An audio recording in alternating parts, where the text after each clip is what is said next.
Bonjour tout le monde. Dans la vidéo d'aujourd'hui, nous allons partager une histoire impressionnante de surmontement et de transformation spirituelle.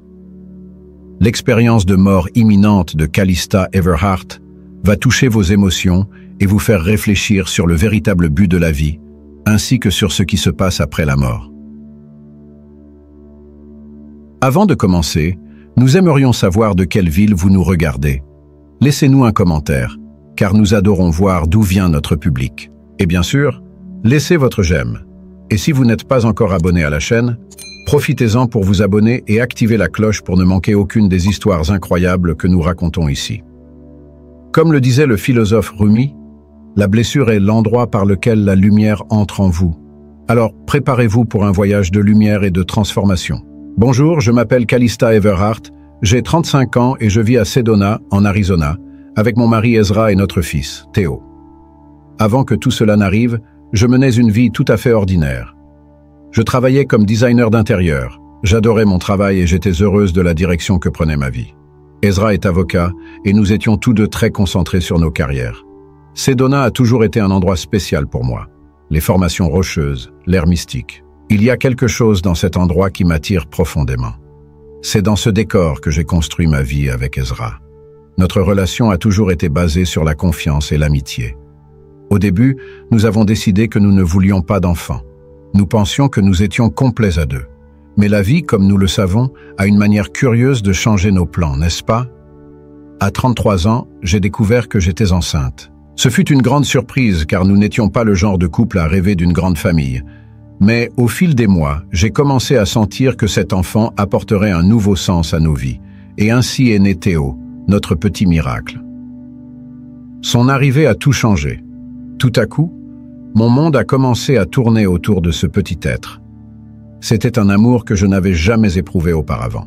Mais avec cet amour est venue une peur que je ne connaissais pas. J'ai commencé à avoir des rêves étranges. En fait, des cauchemars. Dans l'un d'eux, je subissais un terrible accident de voiture. C'était si réel que je me réveillais en sueur. J'ai essayé de ne pas accorder trop d'importance à ces rêves, mais ils me dérangeaient. Chaque fois que je montais dans la voiture, j'avais un froid dans le ventre, comme si quelque chose essayait de me prévenir de quelque chose. Mais vous savez comment c'est, n'est-ce pas? On essaie de vivre normalement, sans trop y penser. Je n'ai jamais imaginé que ces rêves pourraient être plus que de simples cauchemars. Je n'aurais jamais pensé que ma vie pourrait changer aussi drastiquement en quelques secondes. Mais c'est exactement ce qui s'est passé. C'est de cela que je veux vous parler aujourd'hui. Comment un simple trajet en voiture s'est transformé en un voyage qui a complètement changé ma vision de la vie, de la mort et de tout ce qui existe entre ces deux extrêmes. Cette histoire m'émeut encore. Parfois, je dois m'arrêter un peu et respirer profondément quand je me souviens de tout. Mais je sens qu'il est important de partager. Qui sait, mon expérience pourrait aider d'autres personnes à voir la vie d'une manière différente. Alors, si vous pouvez avoir un peu de patience avec moi, je vais tout raconter depuis le début. Préparez-vous, car c'est une histoire incroyable. Ce jour-là a commencé comme n'importe quel autre. C'était un mardi matin. J'avais laissé Théo chez ma mère pour régler quelques affaires de travail. Je me souviens que j'étais un peu en retard pour le récupérer et que le trafic ne m'aidait pas. Sedona est généralement tranquille, mais ce jour-là, il semblait que tout le monde avait décidé de sortir en voiture en même temps.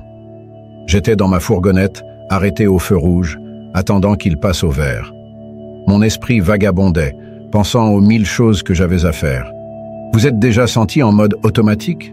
C'est exactement comme ça que je me sentais. La radio jouait doucement, et je tambourinais des doigts sur le volant. Puis tout s'est passé très vite. Un instant j'étais là, plongé dans mes pensées. L'instant d'après, j'ai entendu un bruit assourdissant. J'ai tourné la tête et j'ai vu un énorme camion venir dans ma direction, hors de contrôle, les roues dérapant sur l'asphalte. Je n'ai même pas eu le temps de crier. L'impact a été brutal. J'ai senti mon corps projeté en avant puis en arrière, comme une poupée de chiffon. Le bruit du métal qui se tord et du verre qui se brise était assourdissant. Pendant un instant, j'ai pensé que je faisais un autre cauchemar, mais la douleur intense que j'ai ressentie juste après m'a fait réaliser que c'était réel. Tout est devenu noir. Je ne sais pas combien de temps j'ai été inconsciente. Quand je me suis réveillée, la première chose que j'ai remarquée a été le silence. Tout ce bruit avait disparu, et maintenant tout était calme, étrangement calme. J'ai ouvert les yeux. Ou du moins je pensais les avoir ouverts, car je ne voyais rien. Tout était sombre autour de moi. Mais ce n'était pas une obscurité effrayante. C'était plutôt un vide paisible. Je ne ressentais ni douleur, ni peur. En fait, je ne ressentais rien de physique. C'est alors que j'ai réalisé, je flottais. Il n'y avait plus la pression de la ceinture de sécurité, ni le poids de mon corps sur le siège. C'était comme si j'étais faite d'air. J'ai essayé de me déplacer et, à ma grande surprise, j'ai pu. Je ne marchais pas, ni ne nageais.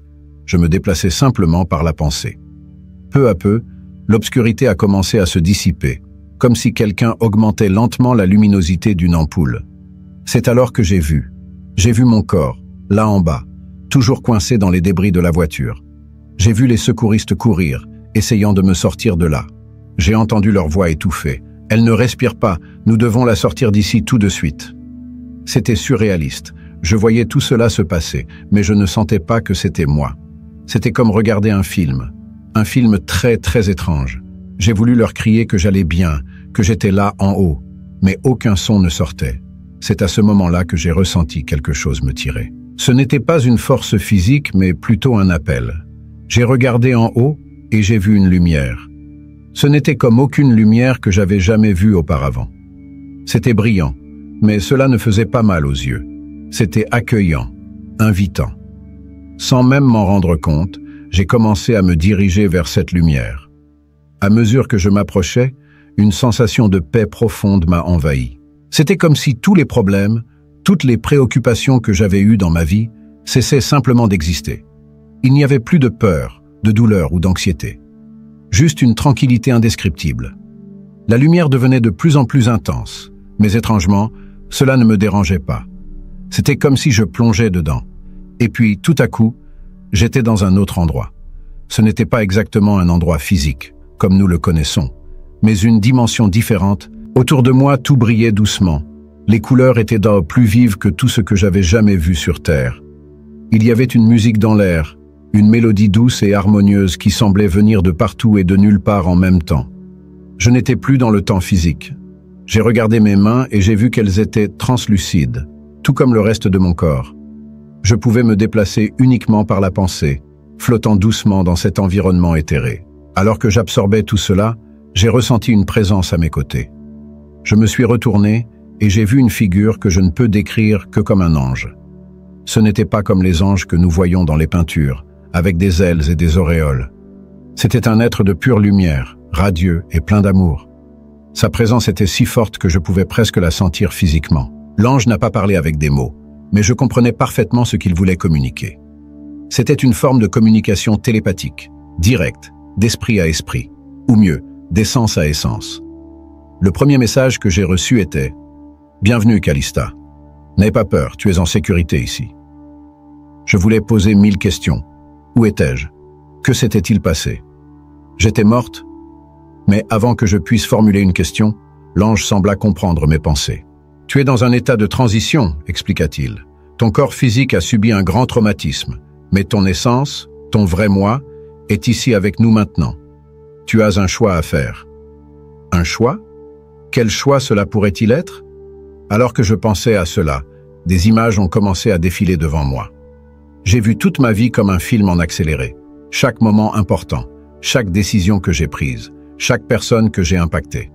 J'ai aussi vu des moments que j'avais oubliés, de petits gestes de bonté que j'avais faits sans m'en rendre compte. Et puis, j'ai vu Théo, mon petit Théo, me souriant. J'ai vu Ezra, inquiet, assis à côté de mon lit à l'hôpital. J'ai vu ma mère priant. Toutes ces images m'ont frappé avec une force émotionnelle indescriptible. L'ange continua. « Tu peux choisir de continuer ton voyage ici avec nous, ou tu peux revenir. Les deux chemins ont un but et un sens. Le choix est le tien. » Je suis restée silencieuse un moment, absorbant tout cela. La paix que je ressentais là était indescriptible. Une partie de moi voulait rester, plonger dans cette lumière et ne jamais en sortir. Mais ensuite, j'ai pensé à Théo, à combien il avait encore besoin de moi. J'ai pensé aux choses que je voulais encore faire, aux personnes que je voulais encore aider. Je veux revenir, dis-je enfin. L'ange sourit, ou du moins c'est ce que j'ai ressenti. Un choix courageux, Calista. Mais, avant que tu ne reviennes, il y a quelque chose que je dois te montrer. Quelque chose qui changera ta compréhension de la vie et de la mort. Et ainsi, guidée par l'ange, j'ai commencé un voyage qui transformerait complètement ma vision du monde. L'ange me conduisit à travers cet environnement éthéré, et à mesure que nous avancions, le paysage autour de nous commença à changer. Tout à coup, je vis devant moi une structure majestueuse, que je ne peux décrire que comme un temple céleste. Il était fait de quelque chose qui ressemblait à du cristal, mais brillait d'une lumière propre. Ses tours s'élevaient si haut qu'elles semblaient se fondre avec le ciel. « C'est le temple de la connaissance », expliqua l'ange. « Ici, les âmes viennent pour comprendre les vérités universelles. » Nous sommes entrés dans le temple et j'étais émerveillé par ce que je voyais. Les murs semblaient vivants, pulsant d'énergie et de lumière. Il y avait des symboles et des écritures que je n'avais jamais vues auparavant, mais que, d'une certaine manière, je parvenais à comprendre. C'était comme si la connaissance était absorbée directement par ma conscience. Alors que nous marchions dans les couloirs du temple, je vis d'autres âmes. Certaines semblaient méditer, d'autres discutaient en groupe. Toutes dégageaient une paix et une sagesse que je n'avais jamais expérimentées. « Calista », l'ange attira mon attention. « Il y a quelqu'un ici qui veut te voir. » Je me suis retourné et mon cœur, ou ce que j'avais dans cet état, a presque cessé de battre. Devant moi se tenait mon grand-père. Il était décédé quand j'étais enfant, mais je le reconnaîtrais n'importe où. Il me sourit, et dans ce sourire, je vis tout l'amour et l'affection dont je me souvenais de lui. « Papy !» m'exclamai-je, courant, ou plutôt flottant rapidement dans sa direction. Nous nous sommes embrassés, et c'était l'étreinte la plus réconfortante que j'ai jamais ressentie. Ce n'était pas une étreinte physique, bien sûr, mais c'était comme si nos essences fusionnaient pendant un moment. « Ma chère Calista », dit-il, avec la même voix que je me souvenais si bien. « Tu as tant grandi. Je suis si fier de toi. » Nous avons parlé pendant un temps qui, à la fois, semblait un instant et une éternité. Mon grand-père m'a raconté sa vie après la mort, les choses qu'il avait apprises et comment il avait toujours veillé sur moi et notre famille. Ce moment était rempli d'amour et de sagesse, mais j'avais encore tant de questions. « Papy », demandai-je enfin, « je peux rester ici avec toi ?» Il sourit doucement et répondit, « Tu peux toujours rester, ma chérie, mais réfléchis bien. Il y a des personnes qui ont encore besoin de toi là-bas. Ton chemin n'est pas encore terminé. » Je regardais autour de moi dans cet endroit de paix, de sagesse et de tranquillité. C'était tentant de rester, mais ensuite j'ai pensé à Théo, à Ezra, et à toutes les choses que je voulais encore réaliser dans ma vie. « Tu as raison de vouloir revenir », dit mon grand-père, lisant mes pensées. « Il y a encore beaucoup que vous pouvez faire, beaucoup d'amour à donner et à recevoir. Mais rappelez-vous, peu importe où vous êtes, nous sommes toujours connectés. » Il m'a embrassé une fois de plus, et j'ai ressenti tout son amour et sa sagesse couler en moi. « Allez, ma chère, a-t-il dit. Vis ta vie pleinement, et quand le moment sera venu, nous serons ici à t'attendre. » Avec des larmes, ou leur équivalent spirituel, dans les yeux, j'ai fait mes adieux à mon grand-père. L'ange m'a alors guidé hors du temple et a dit « Il y a encore une chose que vous devez voir avant de revenir. Quelque chose qui changera votre compréhension de la vie après la mort. Nous avons quitté le temple de la connaissance et à mesure que nous nous éloignons, le paysage autour de nous a changé radicalement. La lumière brillante et chaleureuse a cédé la place à un environnement plus sombre. Ce n'était pas effrayant, mais il y avait une atmosphère de tristesse, de mélancolie. « Quel endroit est-ce » ai-je demandé à l'ange. « Ceci, Calista, est ce que beaucoup appellent l'enfer », a répondu l'ange d'une voix calme et compatissante. J'étais choqué. L'enfer. Mais il n'y avait ni feu ni démon, rien de ce que j'avais toujours imaginé que l'enfer serait. C'était un endroit gris, mélancolique, sans vie. L'ange, réalisant ma confusion, a commencé à expliquer. L'enfer n'est pas ce que beaucoup sur terre croient. Ce n'est pas un endroit de punition éternelle ou de tourment infini. C'est un état transitoire, un lieu où les âmes qui ne se sont pas encore éveillées à leur véritable nature divine demeurent jusqu'à ce qu'elles soient prêtes à évoluer. En marchant, j'ai vu des figures sombres autour. Elles ne semblaient pas souffrir, mais plutôt perdues, confuses. « Voyez » a continué l'ange. 99% des âmes qui viennent ici sont simplement endormies spirituellement. Elles n'ont pas encore reconnu le potentiel divin qui existe en elles.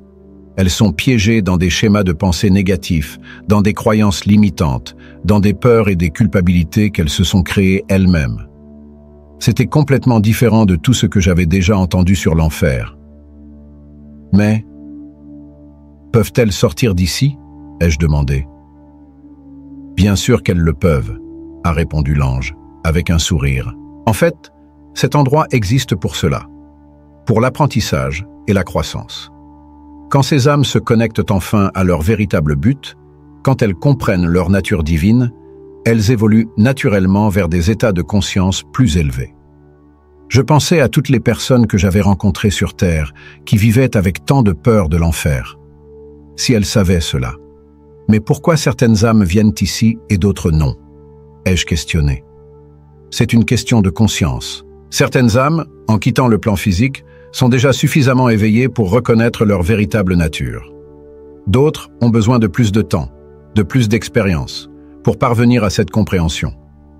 Il n'y a pas de jugement là-dedans, juste différents chemins d'évolution. Nous avons continué à marcher, et j'ai vu quelques âmes qui semblaient être en train de s'éveiller. C'était comme si une lumière intérieure commençait à briller en elles.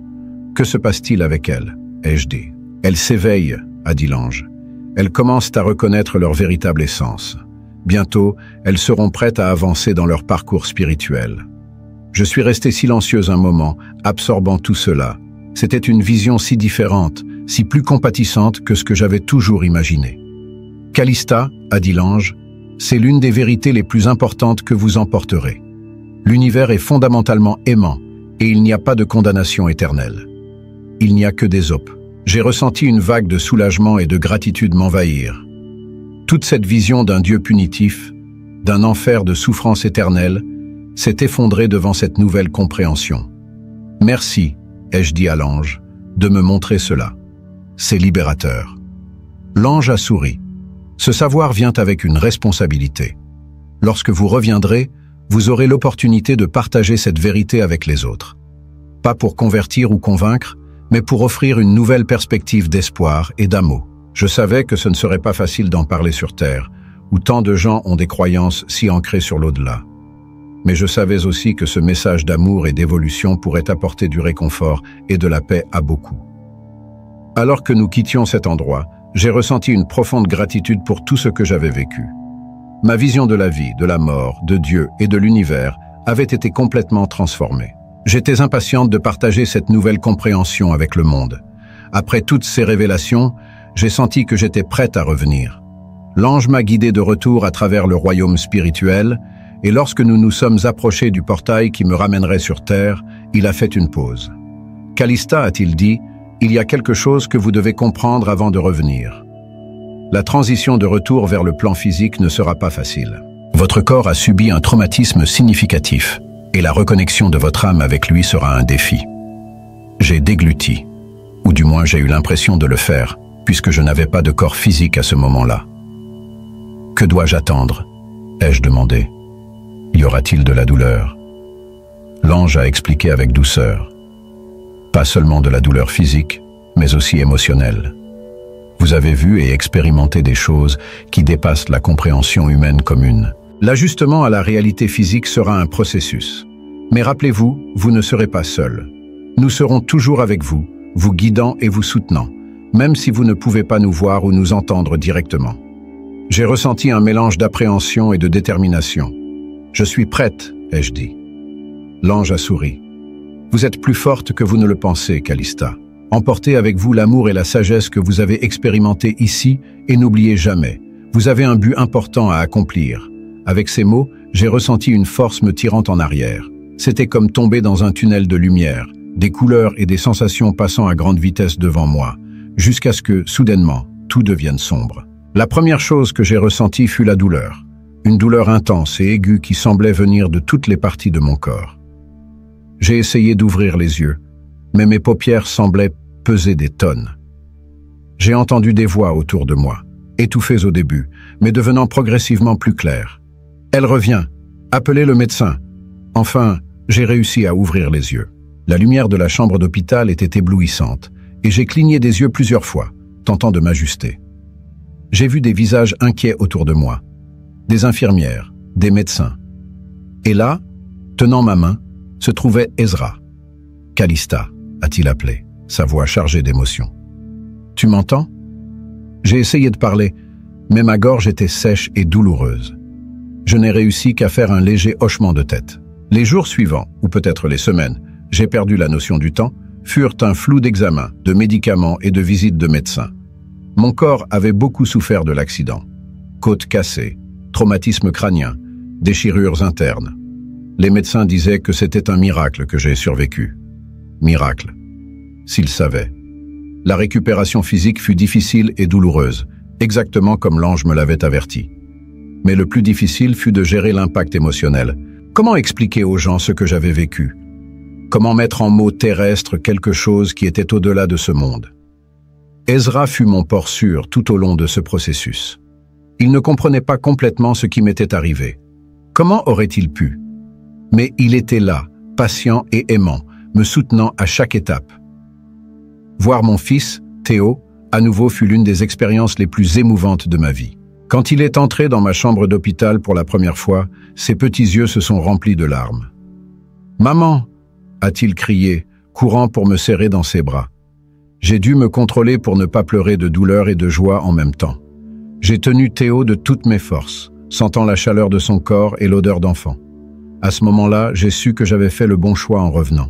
Aussi merveilleux que fut l'autre côté, rien ne pouvait égaler l'amour que je ressentais pour mon fils. Au fur et à mesure que les jours passaient et que je devenais plus forte, j'ai commencé à traiter tout ce qui était arrivé. Les souvenirs de mon expérience étaient vifs, mais parfois, ils semblaient un rêve lointain. Il y avait des moments où je me demandais si tout cela avait vraiment eu lieu ou si ce n'était qu'un produit de mon imagination, le résultat du traumatisme de l'accident. Mais ensuite, je me souvenais des sensations, de la profondeur de l'amour et des vérités qui m'avaient été révélées. Je savais au fond de mon cœur que tout cela avait été réel, peut-être plus réel que tout ce que j'avais déjà vécu dans ma vie. Les médecins et les infirmières étaient impressionnés par ma récupération. « Vous avez une force de volonté incroyable », disaient-ils. Ils ne savaient pas que ma force venait d'un endroit bien au-delà de ce monde. Une des infirmières, Rita, semblait particulièrement intriguée par moi.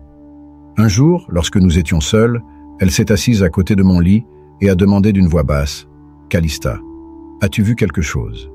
Tu sais, quand tu étais... Tu sais ?» Je l'ai regardée, surprise par la quest. « Pourquoi tu demandes ?» répondis-je, curieuse. Rita a hésité un moment, puis a dit « C'est que tu as une lueur différente dans les yeux. J'ai déjà vu ça chez d'autres patients qui ont eu des expériences de mort imminente. Ils reviennent différents. » Je lui ai souri, ressentant une vague de gratitude de pouvoir partager un peu de mon expérience. « Oui, Rita, j'ai vu des choses merveilleuses. Et j'ai appris que nous n'avons pas à avoir peur de la mort. C'est juste une transition. » Les yeux de Rita se sont remplis de larmes. « Ma mère est décédée il y a quelques mois, avoua-t-elle. J'ai tellement peur qu'elle souffre, tu sais.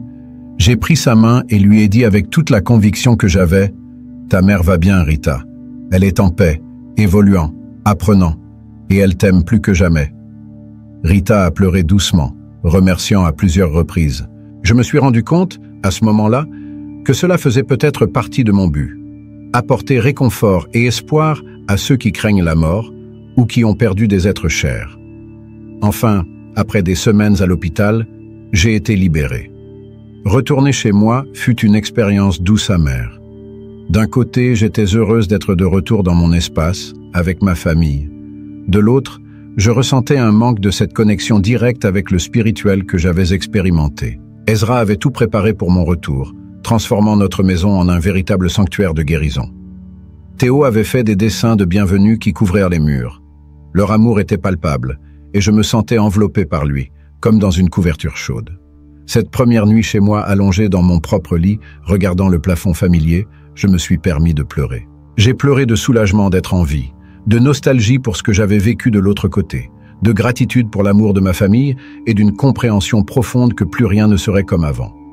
Je me suis endormi avec une certitude dans le cœur. Mon voyage ne faisait que commencer.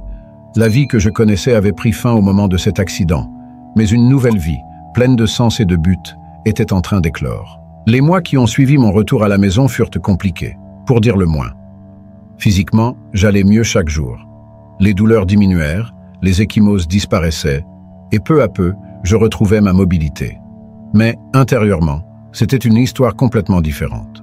Mon esprit était en tumulte constant. Pendant la journée, je m'efforçais de revenir à ma routine normale, de prendre soin de Théo, d'aider aux tâches ménagères, dans la mesure où mon corps le permettait, même de penser à revenir au travail éventuellement. Mais la nuit, lorsque tout devenait calme, les souvenirs de mon expérience revenaient avec force. Je me surprenais à me réveiller au milieu de la nuit, en sueur froide, avec la sensation vive de flotter à nouveau, voyant mon corps là en bas. D'autres fois, je rêvais du temple de la connaissance, de mon grand-père, des âmes que j'avais vues en enfer. Je me réveillais de ces rêves avec un mélange de nostalgie et de frustration de ne pas pouvoir y retourner. Ezra, toujours attentif, avait remarqué que quelque chose n'allait pas.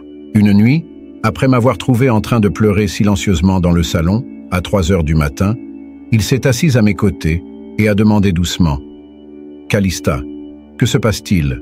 Peux-tu m'en parler ?» Je l'ai regardé, mon compagnon de tant d'années, et tout à coup je me suis rendu compte à quel point nous étions devenus étrangers. Il y avait un abîme entre nous, créé par une expérience que j'avais vécue et qu'il ne pouvait pas comprendre totalement. « Ezra, ai-je commencé, ma voix tremblante, j'ai vu des choses quand j'étais inconsciente, des choses qui ont tout changé pour moi, et maintenant je ne sais pas comment vivre dans ce monde en sachant ce que je sais. » Il m'a regardé avec inquiétude. Je me suis laissé aller à parler des visions, de l'enfer, de ce que j'avais appris. J'ai parlé sans m'arrêter, les mots sortant comme une torrente. Ezra a écouté en silence, ses yeux s'écarquillant parfois, d'autres fois fronçant les sourcils. Quand j'ai fini, nous sommes restés silencieux pendant longtemps. Finalement, Ezra a parlé. « Kali, je ne sais pas quoi dire. C'est beaucoup à traiter. » J'ai senti mon cœur sombrer. Bien sûr, c'était trop. Comment pouvais-je espérer qu'il comprenne? Comment quelqu'un qui n'avait pas vécu cela pouvait-il comprendre? Mais ensuite, Ezra m'a surprise. Il a pris ma main et a dit « Je ne comprends pas complètement ce que tu as vécu, mais je vois dans tes yeux que c'était réel pour toi. Et si cela t'a changé de cette façon, alors cela doit être important. Je suis là pour toi, Kali. Découvrons ensemble comment gérer cela. » J'ai pleuré de soulagement dans ses bras. Ce n'était pas une compréhension totale, mais c'était une acceptation. C'était un début. Dans les jours qui ont suivi, j'ai commencé à chercher de l'aide. J'ai trouvé un thérapeute spécialisé dans les expériences de mort imminente. Lors de nos séances, j'ai pu explorer plus profondément ce que j'avais vécu et comment intégrer cela dans ma vie quotidienne. J'ai également commencé à méditer, essayant de me reconnecter avec cette sensation de paix que j'avais expérimentée de l'autre côté. Au début, c'était frustrant. Mon esprit vagabondait. Je me sentais agité. Mais avec le temps et la pratique, j'ai commencé à ressentir des moments de calme, de brefs aperçus de cette connexion spirituelle. Néanmoins, il y avait des jours difficiles. Des jours où je regardais le monde autour de moi et me sentais complètement déphasé. Comment pouvais-je me soucier des factures, de la circulation, des petites irritations du quotidien, sachant ce que je savais maintenant?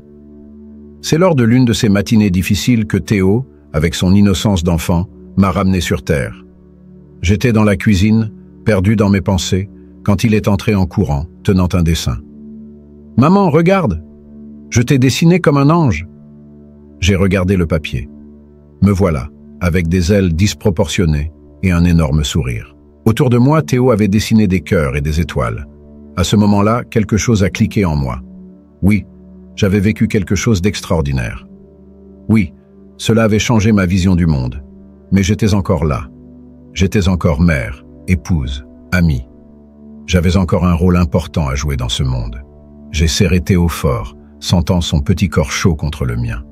« C'est magnifique, mon amour », ai-je dit, embrassant le sommet de sa tête. « Merci de me rappeler que je suis ton ange ici sur Terre. » À partir de ce jour, j'ai commencé à trouver un équilibre. L'expérience que j'avais vécue serait toujours une partie importante de moi, mais elle ne pouvait pas être tout. J'avais une vie à vivre ici, des gens à aimer, des choses à accomplir. Et peut-être, pensais-je, c'était le véritable défi. Vivre pleinement dans ce monde avec la connaissance de ce qui existe au-delà de lui. Ce n'était pas une tâche facile, mais j'étais déterminé à essayer. Au fur et à mesure, j'ai commencé à ressentir un changement profond en moi. Ce n'était pas seulement la façon dont je voyais le monde qui avait changé, mais aussi la façon dont je me voyais en lui. Les priorités qui semblaient auparavant si importantes, succès professionnel, statut social, biens matériels, semblaient maintenant, pas exactement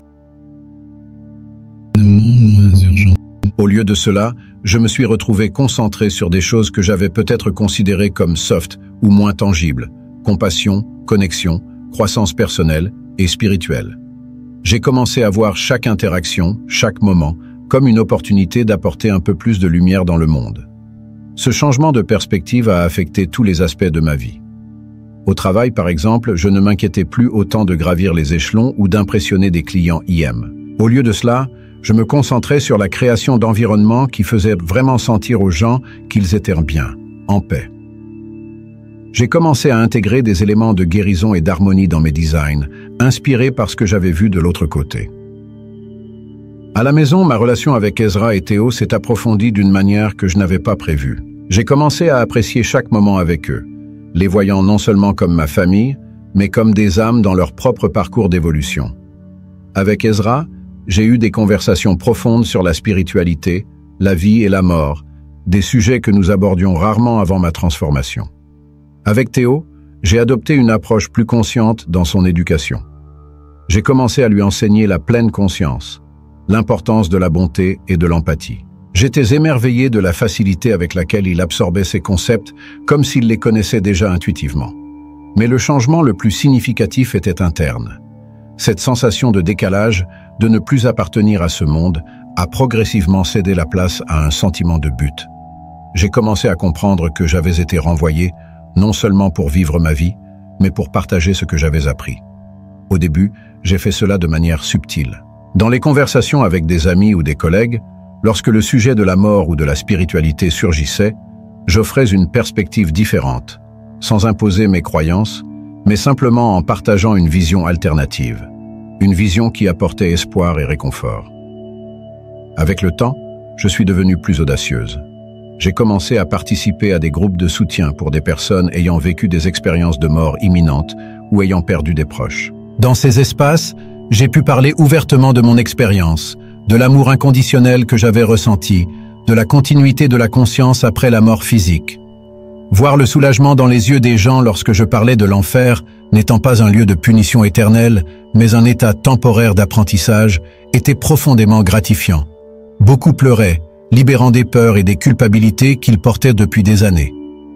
Un jour, après l'une de ces rencontres, une vie, ses yeux étaient rouges d'avoir tant pleuré, mais un sourire était sur son visage.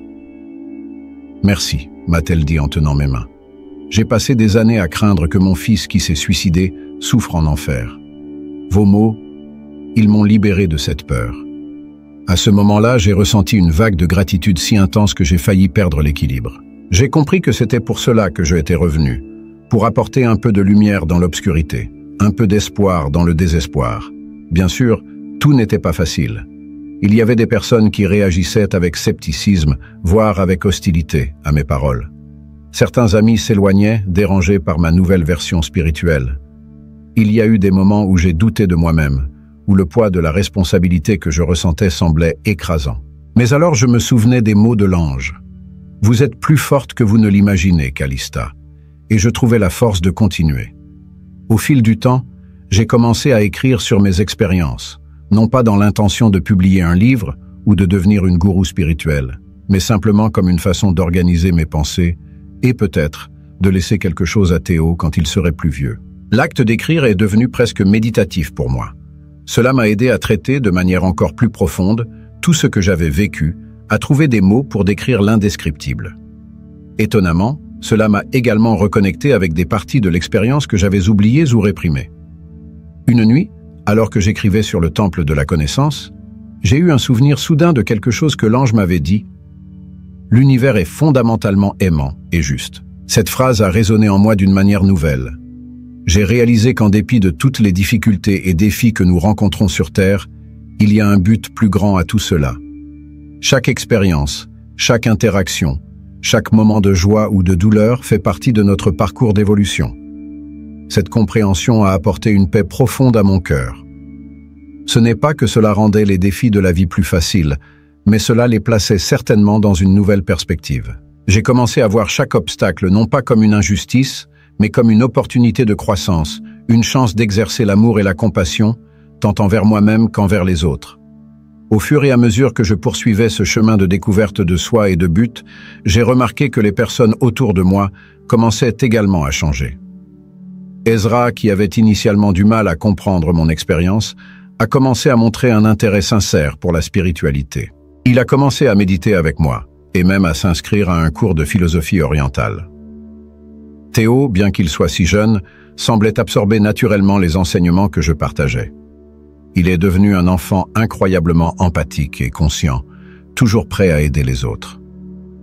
Un jour, il est revenu de l'école en racontant comment il avait consolé un camarade qui était triste parce que son grand-père était décédé. « J'ai dit à lui que son grand-père est dans un bel endroit maintenant, maman, comme tu me l'as dit », a déclaré Théo, ses yeux brillants de fierté.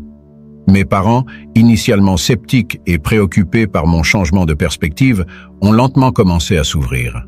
Ma mère, en particulier, a trouvé du réconfort dans mes paroles lorsque sa sœur, ma tante, est décédée. Savoir qu'elle va bien, qu'elle continue son chemin, cela fait toute la différence, m'a-t-elle dit un jour, les larmes aux yeux. Bien sûr, il y avait des jours où je me sentais accablé par le poids du savoir que je portais. Des jours où la nostalgie de cette paix et de cet amour inconditionnel que j'avais éprouvé de l'autre côté était presque insupportable. Dans des moments comme ça, je me retirais pour méditer, cherchant à me reconnecter avec cette expérience transcendante. C'est pendant l'une de ces méditations profondes que j'ai eu une révélation importante. J'ai réalisé que ma mission n'était pas seulement de partager ce que j'avais appris, mais aussi de continuer à apprendre et à évoluer ici sur Terre. La vie n'était pas une attente de retourner à cet endroit merveilleux, mais une précieuse opportunité de croissance et de service. J'ai commencé à chercher plus de connaissances. J'ai lu des livres sur les expériences de mort imminente, la spiritualité, les fils. J'ai participé à des ateliers et à des retraites. Chaque nouvelle information que j'acquérais semblait parfaitement s'intégrer à ce que j'avais vécu, élargissant ma compréhension. Un jour, j'ai reçu une invitation inattendue à donner une conférence lors d'un congrès sur la conscience et la spiritualité. Mon premier instinct a été de refuser. Après tout, je n'étais pas une spécialiste, juste quelqu'un qui avait vécu une expérience extraordinaire. Mais alors, je me suis souvenu des mots de l'ange. « Vous avez un but important à accomplir. » Avec le soutien d'Ezra et la bénédiction enthousiaste de Théo. « Vas-y, maman. Raconte à tout le monde sur le ciel. » J'ai accepté l'invitation. Je me suis préparé du mieux que je pouvais, organisant mes notes et méditant pour me calmer. Le jour de la conférence, quand je suis monté sur scène et que j'ai regardé l'auditoire, j'ai ressenti une vague d'amour et de gratitude me submerger. Là se trouvaient des centaines de personnes, toutes à la recherche de réponses, toutes dans leur propre parcours spirituel. Je pris une profonde inspiration et commençai à parler, partageant mon histoire avec honnêteté et ouverture. La réponse fut écrasante. Des gens pleurèrent, rirent, applaudissant debout.